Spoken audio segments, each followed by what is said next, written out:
एक रात की बात बताऊं दोस्तों, when I was in my teenage, मुझे एयरफोर्स पायलट बनना था and that was only dream that I had, जो मैंने अपने करियर के लिए, अपने सपने के लिए चुना था।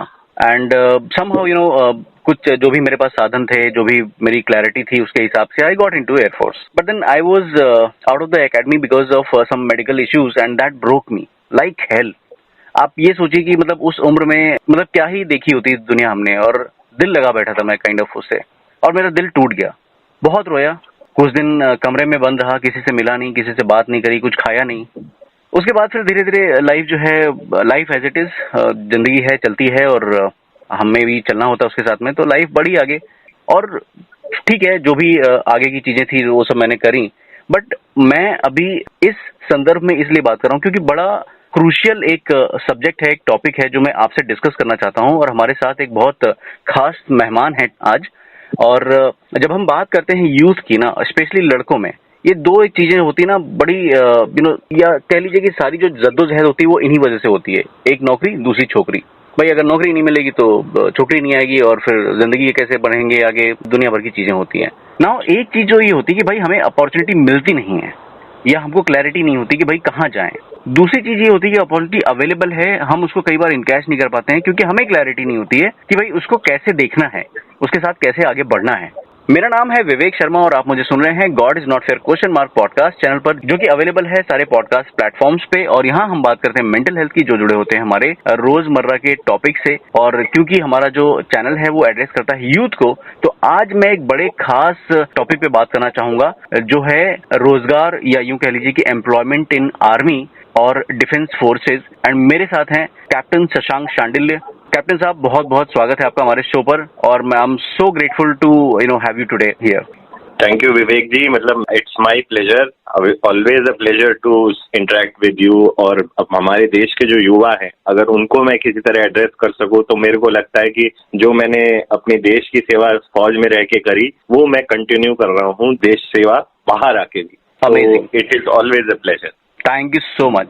शशांक, सबसे पहले तो हमें ये बताइए कि ये अग्निवीर या अग्निपथ जो स्कीम है, ये इसको लेकर इतना रोष क्यों है लोगों में? ये है क्या? देखिए विवेक जी, क्या हो रहा है कि अब जब जैसे जैसे हमारा देश जवान हो रहा है, आप समझिए एक तरह से हम जब 1947 में आजाद हुए थे तो तब हमारा जन्म हुआ था।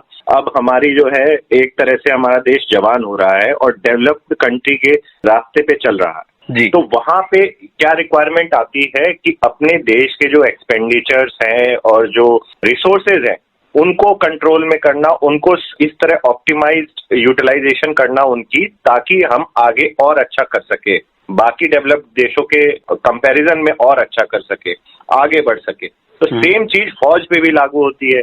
जो पुराने जमाने की अंग्रेजों से इनहेरिटेड फौज थी हमारी शुरुआत में, उससे हमने बहुत ही अच्छा परफॉर्म किया, हर वॉर में हम जीते ऑलमोस्ट, और अपने देश की सुरक्षा के लिए काफी अच्छा किया। लेकिन अब जैसे जैसे टेक्नोलॉजी बढ़ रही है और मैन पावर की रिक्वायरमेंट चेंज हो रही है, मैं अवुड से, तो वो एड्रेस करने के लिए हमारी गवर्नमेंट ने एक बहुत समय से इसके ऊपर विचार चल रहा था। ये नहीं है कि ये कुछ इस साल 2 साल में स्कीम निकाली गई है। कारगिल कमेटी ने इस तरह की स्कीम को रेकमेंड किया था ताकि हमारी जो आर्मी है और यंग हो सके। तो सोचिए, मतलब अभी 20 साल पहले की बात है, ये ऐसा नहीं है कि साल 2 साल में डिस्कस करके तुरंत सरकार ने इसके ऊपर एक्ट किया है। और इसमें क्या होता है कि ऑलरेडी ऑफिसर्स के लिए शॉर्ट सर्विस स्कीम थी हमारे पास, जो शुरू की गई थी जब हमारी चाइना से वॉर हो रही। तो उसमें ऑफिसर्स को शॉर्ट टर्म के लिए इमरजेंसी कमीशन ऑफिसर और फिर फर्दर आगे चल के शॉर्ट सर्विस ऑफिसर के रूप में उनको ढाला गया। लेकिन जवानों के लिए हमारे पास ऐसी कोई स्कीम नहीं थी। आप एज ए जवान आते हैं, आपको पूरा टेन्योर करना पड़ता है, पेंशनेबल सर्विस करनी पड़ती है। तो उससे क्या हो रहा था, हमारी फौज कहीं ना कहीं पीछे रह रही थी in form of fitness, in form of young soldiers being present.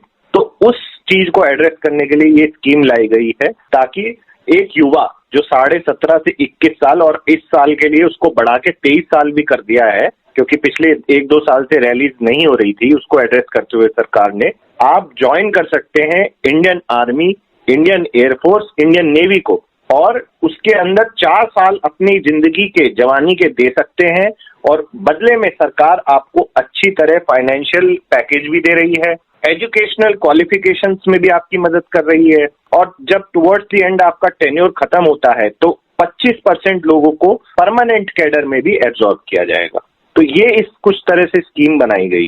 Amazing. यहाँ पे कैप्टन साहब बहुत सारी चीजें हैं, क्योंकि देखिए बहुत सारा बड़ा तबका है यूथ का जो शायद मतलब उतना क्लियर नहीं है, बिकॉज ज्यादातर अगर जो मेरा भी एक्सपीरियंस है, जो आर्मी में या डिफेंस में जो लोग आते हैं कई बार जो है B class C class town से आते हैं, एंड उनके पेरेंट्स जो है they are not well placed, और you know majority of the times it has been seen. And even जो शहरों से लोग आते हैं, एक बहुत छोटा सा तबका है जहाँ पे लोग यू नो पेरेंट्स को फॉलो करते हैं कि हाँ ठीक है मेरे डैडी आर्म्ड फोर्सेस में थे तो मैं भी जाऊंगा, लेकिन वो तबका बहुत कम है।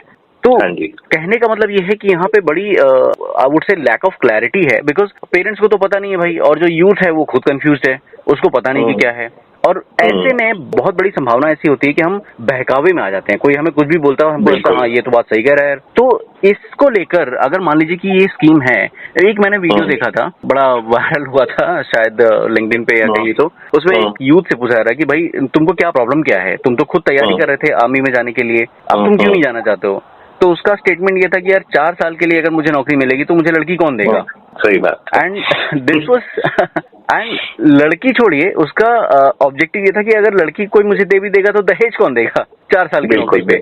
तो इस चीज को आप कैसे देखते हैं? Is it a problem, is it a made problem, और is it you know passing phase, और व्हाट इट इज?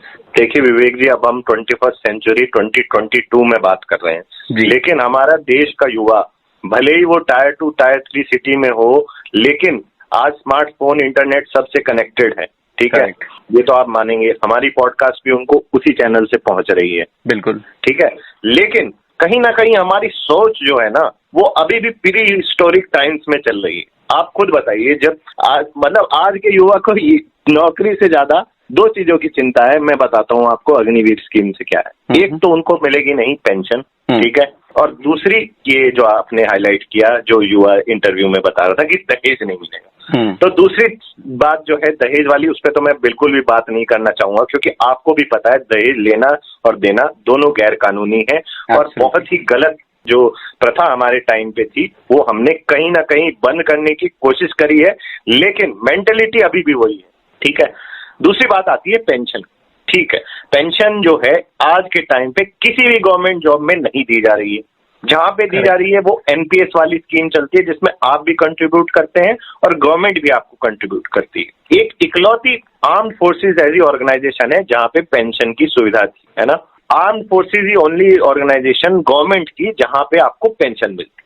अब मैं ये युवाओं से ये दरख्वास्त करना चाहूंगा कि आप पेंशन से ऊपर उठिए, क्योंकि हमारा देश जैसे जैसे आप देखेंगे इन कंपैरिजन डेवलप्ड कंट्रीज में, वहां पे भी सेम चीजें लागू करी गई। इजराइल, साउथ कोरिया जैसी कंट्रीज में तो कॉन्स्क्रिप्शन का प्रावधान है। कॉन्स्क्रिप्शन से मतलब है कि वहां के युवाओं को कंपलसरी 2 से 3 साल की सर्विस फौज में करनी ही पड़ती है, उनके पास चॉइस भी नहीं है। और हमारे यहाँ ये मौका आपको वॉलेंट्री बेसिस पे दिया जा रहा है। और इसमें ये और मैं क्लियर करना चाहता हूँ कि गवर्नमेंट अभी ये नई स्कीम लेके आएगी, तो इसके बारे में डाउट्स होना लाजिमी, लेकिन 25% लोगों को तो फौज खुद एब्जॉर्ब कर लेगी, पहली बात। ठीक है, तो उनको तो पेंशन मिलेगी ही। ठीक है, 10% लोगों को बताया गया है कि CAPF, central armed police forces, और असम राइफल्स इसमें एब्जॉर्ब किया जाएगा। ओके, ठीक है सर, 35% हो गए। उसके बाद 10% लोगों को होम मिनिस्ट्री और डिफेंस मिनिस्ट्री में बताया गया है रिजर्वेशन, तो 45% टोटल हो गए। उसके बाद ये बताया गया है कि बाकी कुछ लोगों को स्टेट पुलिस में दिया जाएगा प्रायोरिटी। स्टेट पुलिस यानी कि जैसे आपकी उत्तर प्रदेश की पुलिस हो गई, बिहार पुलिस, इन तरह की पुलिस फोर्सेज में आपको प्रायोरिटी दी जाएगी। तो मोर देन 50% तो यहीं पे कवर हो गए।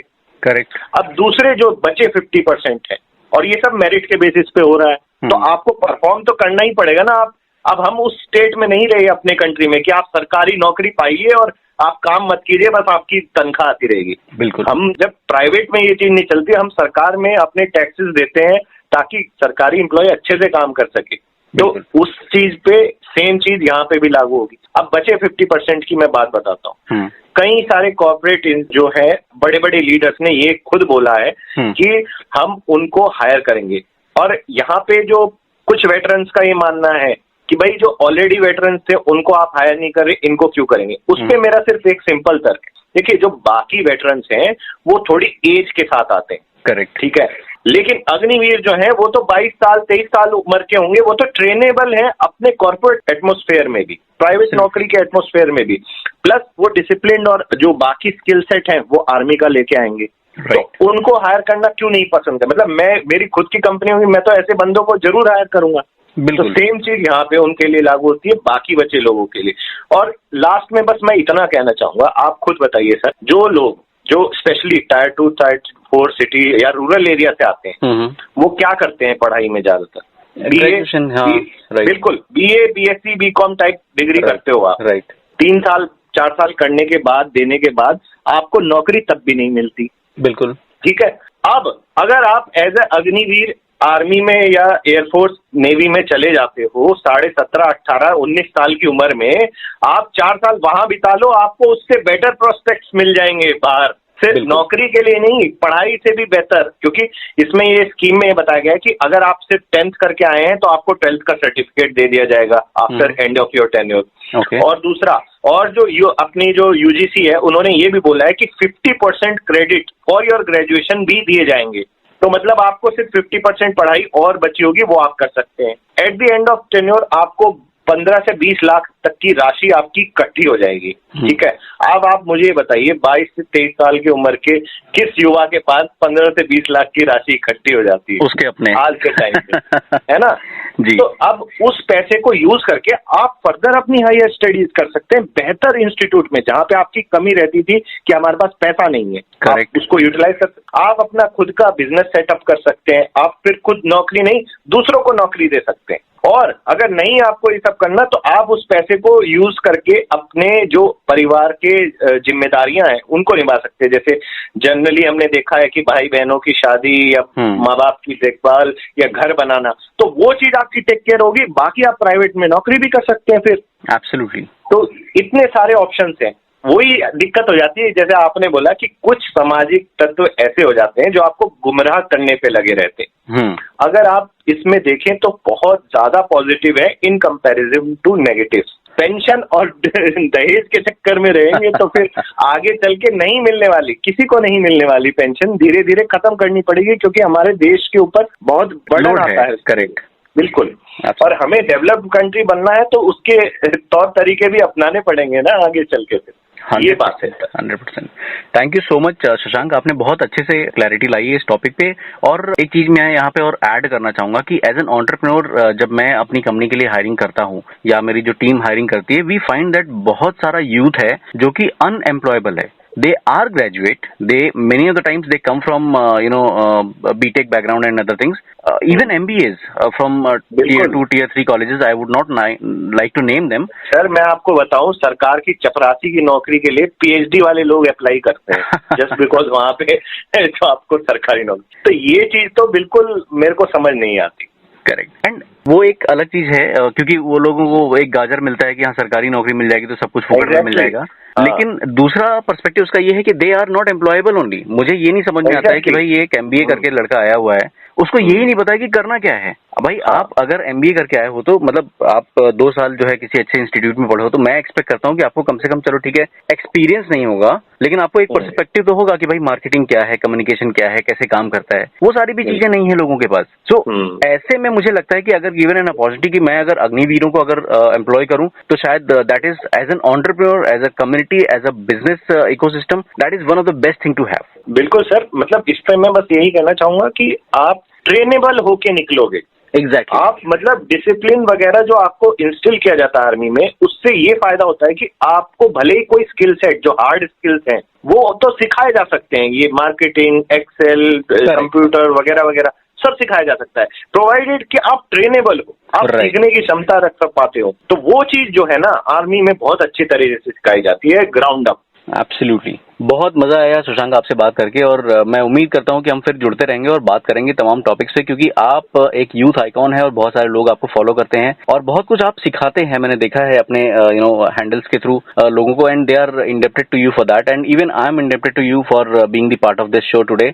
एंड जैसा कि मैं हमेशा बात करता हूँ कि भाई अगर मन में कोई शंका है, कोई कंफ्यूजन है तो बात करो यार, किसी के बहकावे में मत आओ और कोशिश करो कि सही लोगों से बात करो। अगर आप एक युवा हैं और अगर आपके मन में कोई ऐसा शंका है, कोई ऐसी क्वेरी है जो कोई नहीं बता पा रहा है, तो शशांक जैसे लोग अवेलेबल हैं, आप इनसे बात कर सकते हैं। They are very approachable, you just have to go on LinkedIn and other platforms and type captain Shashank Shandilya and you will get to connect with him. और अगर आपके पास कोई ऐसी बात है, मेंटल हेल्थ से रिलेटेड कोई चीज है जो आप नहीं कह पा रहे हैं किसी से, तो आइडेंटिफाई, आपके आसपास बहुत सारे लोग हैं जो आपकी मदद कर सकते हैं। और इन केस नहीं होते हैं तो दो कान हमेशा आपका सहयोग देने के लिए तैयार रहते हैं, वो है मेरे यानी कि विवेक शर्मा सोशल एंटरप्रेन्योर के। और आप अगर कोई बात अपनी मन की मुझसे कहना चाहते हैं, कुछ बताना चाहते हैं, कुछ पूछना चाहते हैं, कुछ सजेशन देना चाहते हैं, तो नंबर लिखिए 9819888048। इस नंबर पे आपको व्हाट्सएप करना है मुझे। और अगर अपनी पहचान छुपाए हुए कुछ बात करना चाहते हैं, कुछ शेयर करना चाहते हैं, तो बिल्कुल कीजिए, उंगली को थोड़ी तकलीफ दीजिए। bvivek.in यानी कि www.thevivek.in ये मेरी वेबसाइट है। यहाँ पे एक कॉन्टैक्ट फॉर्म है जिसके जरिए आप मुझे कनेक्ट कर सकते हैं। और अगर टच में रहना चाहते हैं, फॉलो करना चाहते हैं और जो हमारे मेंटल हेल्थ पॉडकास्ट होते हैं उनको सुनना चाहते हैं, तो बिल्कुल सुनिए। और आपको गूगल बार में सिर्फ Vivek Sharma social entrepreneur type करना है और आपको बहुत सारे तरीके मिल जाएंगे मुझे कनेक्ट होने के। और चलते चलते कैप्टन शशांक शांडिल्य, बहुत बहुत धन्यवाद आपका अपना कीमती समय हमें देने के लिए। बहुत बहुत धन्यवाद विवेक जी। जैसा मैंने कहा, मतलब it is always a privilege to interact with such people who are doing so good for the society. And युवाओं से इंटरेक्ट करने के लिए, उनको गाइड करने के लिए मैं भी हमेशा तत्पर हूँ। And thank you for inviting. Thank you. And इसके पहले कि आज मैं फाइनली गुड बाय बोलूं, दो और लोगों का मैं शुक्रिया अदा करना चाहूंगा। मेरी धर्मपत्नी श्वेता, जो मेरे हिस्से का काफी काम करती हैं, जिसकी वजह से मैं अवेलेबल रह पाता हूं। और मेरे दादा देवाशीष रे, जो हेल्प करते हैं मुझे पॉडकास्ट प्रोड्यूस करने में और आप तक पहुंचाने में। मैं फिर मिलूंगा आपसे। Till then take care, bye bye, Jai Hind.